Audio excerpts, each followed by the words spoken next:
Hi, Brendan. Are you on the train right now? Oh, hi, Linda. Yep, I'm on the train right now. I'll probably be there on time. I'm looking forward to today. Yep, me too. Still, though, I'm pretty nervous. I've met your mother a few times before when I visited your house, but it's my first time meeting your dad. I've told him multiple times before to meet you, but he always makes up some sort of excuse and disappears whenever you come visit. So, does he think of me as some random guy that stole his daughter?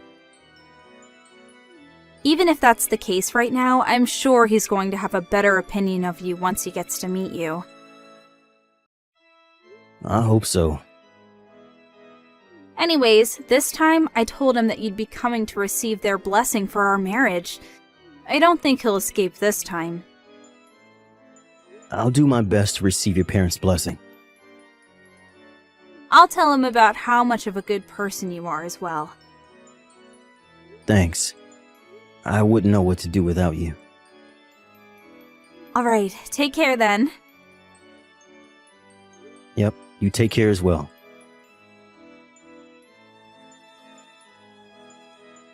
To think that you were a piece of scum that grew up without a father. What? Could this be Alinda's father? I got your contact information from Alinda's smartphone.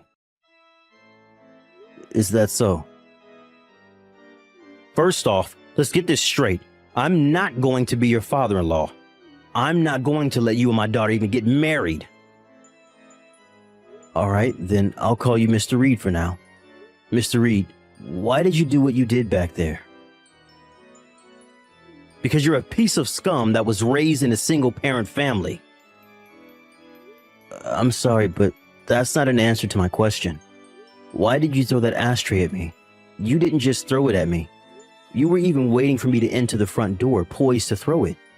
Luckily, it was only a light ashtray, and I was able to get away with only the swelling on my forehead, which you seemed to aim for. Not liking someone is not an excuse to throw stuff at them.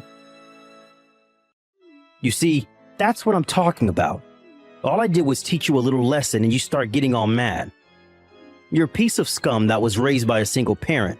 Your reaction proves that what I say is right. If I may, there are people who become single parents against their own will.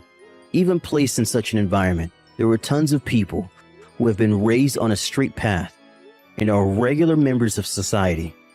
Don't you think that calling someone a piece of scum just because they were raised by a single parent is a bit prejudiced?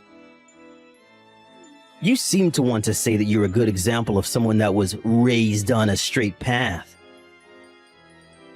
It's not like I'm overconfident, but ever since I lost my father to an illness when I was 5, my mother raised me all on her own and even paid for me until university.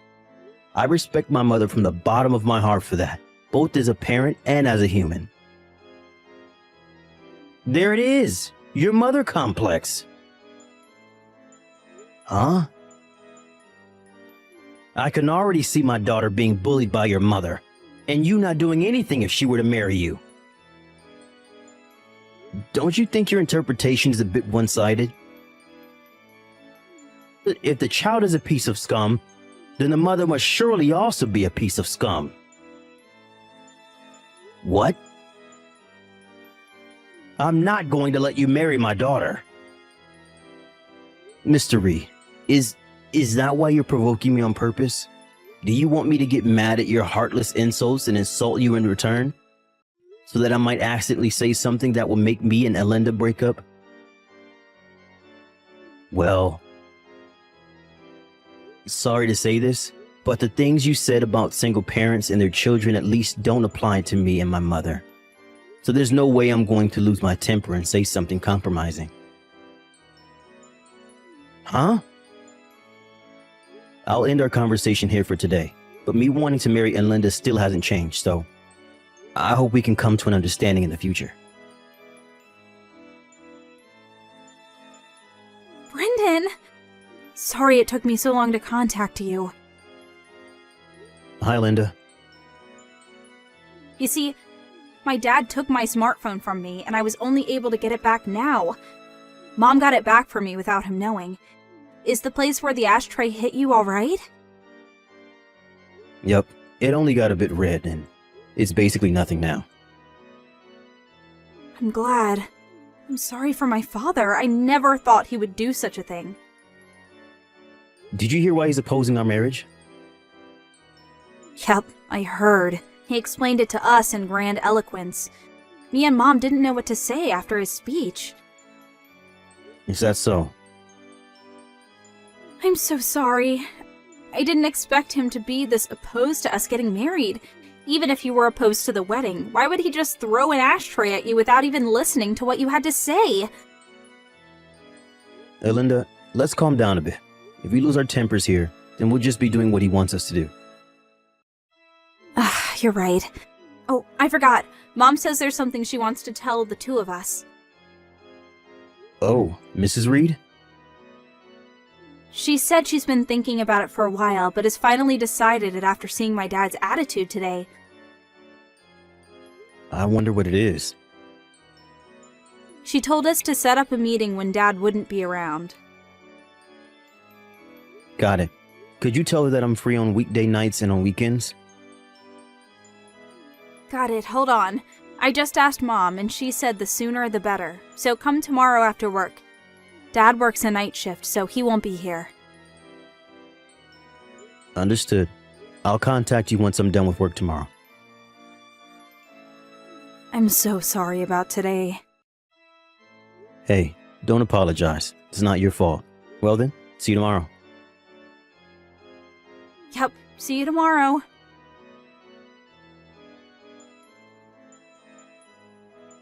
So you didn't have enough and decided to come again.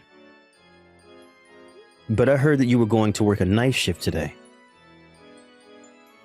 The production line was halted because one of our machines broke down. They told us repair would take the whole night, and so I got home early. Is that so? I'm going to marry Linda to another man. Huh? Her husband is going to be the son of an executive director of the company I work at. Me and the executive director have been friends for a long time. And I promised to him that I would give his son my daughter to marry. The son of an executive director? How does it feel? He's a part of the upper class. You're nothing compared to him. You work at a factory owned by a food company at S City, right, Mr. Reed? I'm sure Linda will immediately give up marrying you if I tell her about this opportunity. Don't you dare bother my daughter's happiness. You single-parent raised piece of scum. Is that so? If that's the case, then I'm done. I see. It's a bit rude of me to say this, but I'll praise you for knowing when to quit. Don't get any ideas. I'm definitely going to marry Linda. I just mean that I don't need a father-in-law like you. What did you say? Sorry for bothering you.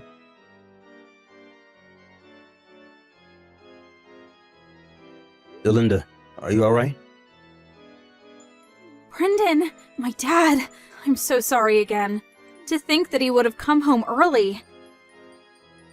Apparently something happened at his company, so we couldn't have known. More importantly though, are you alright? I was forcefully kicked out of the house, but I'm worried about you and your mom who were left with him. I'm fine. Dad kept texting someone or talking to someone on the phone, so he didn't seem to have time for us. The two of us took this opportunity and fled by car. We're at my mom's brother's house right now. By the way, Mom left him the divorce papers, which she already signed. So her plan is already underway, huh? She said she was intending on this all along and had been preparing since last night.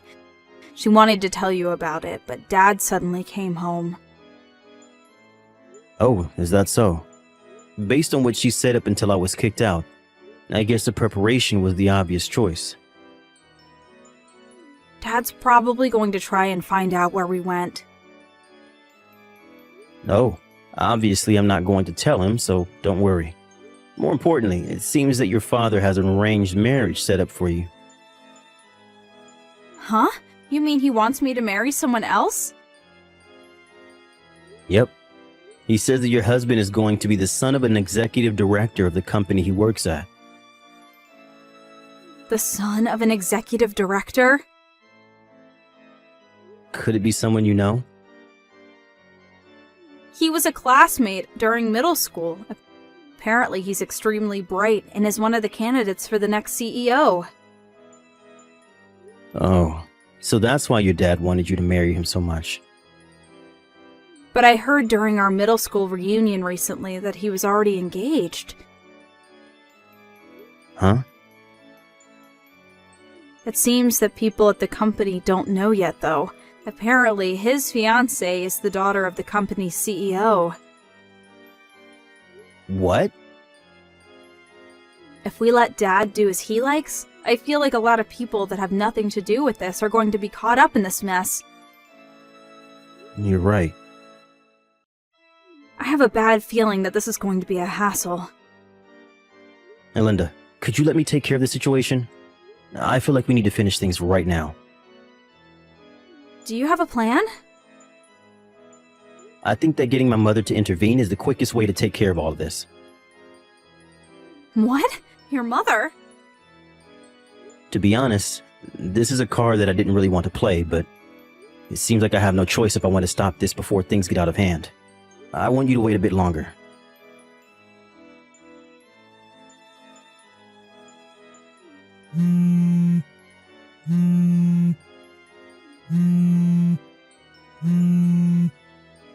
Hey, Brendan, what's the meaning of this? Why didn't you tell me sooner? Your mother was the largest owner of our company's stocks? I intended to tell you about it when I came to your house to ask you for your blessing, but you never let me in. But instead threw an ashtray right as I stepped into the front door and shoved me out. I was wondering what to do about all of this when you told me about the arranged marriage you had for Linda with the son of an executive director. To be honest, I couldn't help but be bewildered at your sudden news concerning Brenda's arranged marriage. Me and the executive director were classmates during elementary school and middle school. Not only that, but Linda and his son were also classmates during middle school. This couldn't have been a better bond. But I heard that the son of this executive director is already engaged. Huh? Who's he engaged to? I got permission from the two of them, so I'll tell you. It seems that his fiance is the daughter of your company's CEO. Even if there hasn't been any official announcement in the company yet, I think that treating the executive director's son as if he was engaged to Linda without even asking him in his opinion is a bit problematic. This was around the time when me and Linda got a bit worried that a bunch of people who were unrelated to our marriage might get caught up in the mess that you were about to cause.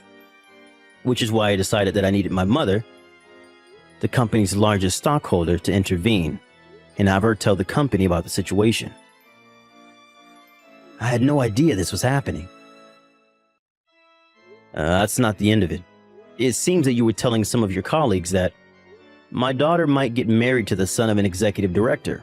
This eventually made its way to the ears of the CEO and of the executive director himself. Apparently, if my mother hadn't told them about the situation, this might have caused a huge commotion in the company. After all, the son of this executive director was already engaged, and to the CEO's daughter nonetheless. You're exaggerating, right? What are you talking about? Depending on how you look at it, one could say that what you did was disrupting the marriage of the next CEO and the daughter of the current CEO. So that's why I was told not to come to work anymore today.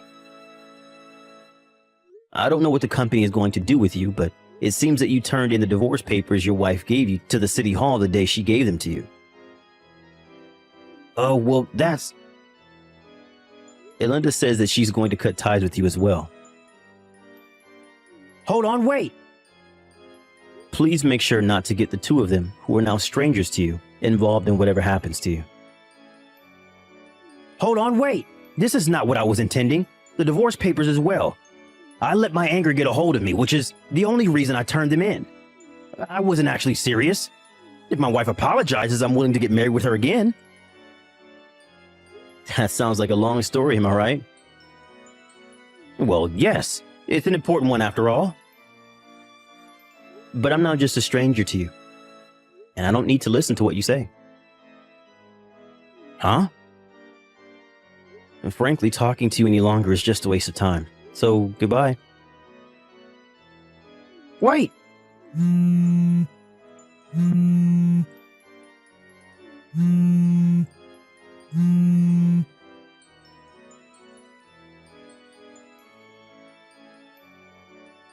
A few days after this incident, it seems that Mr. Reed was told by his company to relocate somewhere far away.